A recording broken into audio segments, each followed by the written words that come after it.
কুষ্টিয়ায় আগামীকাল থেকে ৩ দিন ব্যাপী জাতীয়ভাবে শুরু হচ্ছে বিশ্বকবি রবীন্দ্রনাথ ঠাকুরের ১৬৫তম জন্মজয়ন্তী উৎসব। এ উপলক্ষে কবিগুরুর স্মৃতিধন্য শিলাইদহের ঠাকুর বাড়িতে আলোচনা সভা, সঙ্গীতানুষ্ঠান, কবিতা আবৃত্তি সহ নানা আনুষ্ঠানিকতার আয়োজনের চলছে প্রস্তুতি। ইতিমধ্যে সম্পূর্ণ হয়েছে ধোয়া মোছার কাজ। কুষ্টিয়া প্রতিনিধি সোহাগ মাহমুদ খানের পাঠানো তথ্য ও ছবিতে দেখুন ডেস্ক প্রতিবেদন।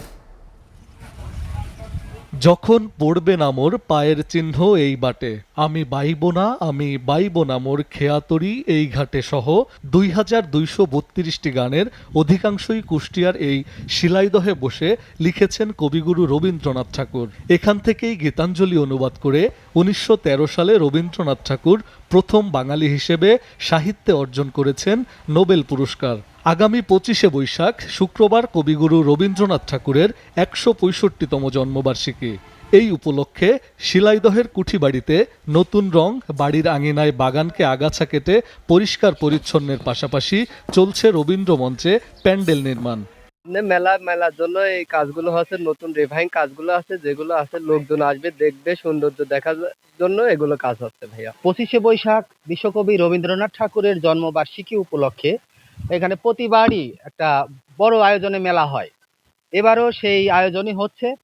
সরকারের তরফ থেকে উদ্যোগ নিয়ে সংস্কারটা করতেছে, এটার কারণে দর্শনার্থী আরো আসবে, এটাকে উপভোগ করবে এবং সেই সাথে আমাদের ইতিহাস সম্পর্কে জানতে পারবে, রবীন্দ্রনাথ সম্পর্কে আরো বেশি জানতে আগ্রহী হবে। অবশ্যই এটা একটা ভালো উদ্যোগ। ৩ দিনব্যাপী জাতীয়ভাবে রবি ঠাকুরের জন্মবার্ষিকী উদযাপনকে কেন্দ্র করে নতুন আঙ্গিকে সাজানো হচ্ছে রবীন্দ্র কুঠিবাড়ি।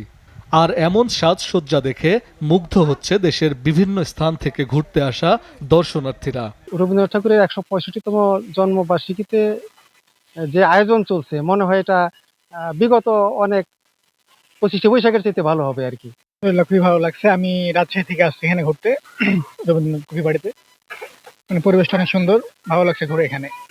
বৈরী আবহাওয়া সহ দর্শনার্থীদের সকল সুযোগ সুবিধার বিষয় মাথায় রেখে জন্মবার্ষিকী উদযাপনে প্রস্তুতি নিয়েছে প্রত্নতত্ত্ব অধিদপ্তর। বর্তমানে বৈরী আবহাওয়ার কথা চিন্তা করে আমরা আগত দর্শনার্থীদের জন্য একটি ওয়াটার প্রুফ প্যান্ডেল তৈরি করছি।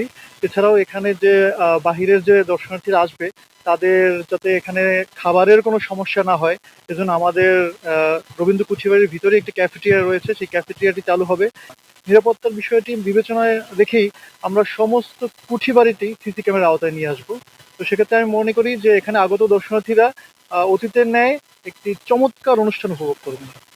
সংস্কৃতি বিষয়ক মন্ত্রণালয়ের আয়োজনে ও কুষ্টিয়া জেলা প্রশাসনের সহযোগিতায় ৩ দিনব্যাপী চলবে রবীন্দ্র কুঠিবাড়ি আঙিনায় ১৬৫তম রবীন্দ্র জয়ন্তী উৎসব। সংস্কৃতি বিষয়ক মন্ত্রণালয়ের আয়োজনে ও কুষ্টিয়া জেলা প্রশাসনের সহযোগিতায় ৩ দিনব্যাপী চলবে রবীন্দ্র কুঠিবাড়ি আঙিনায় ১৬৫তম রবীন্দ্র জয়ন্তী উৎসব। SA TV news desk.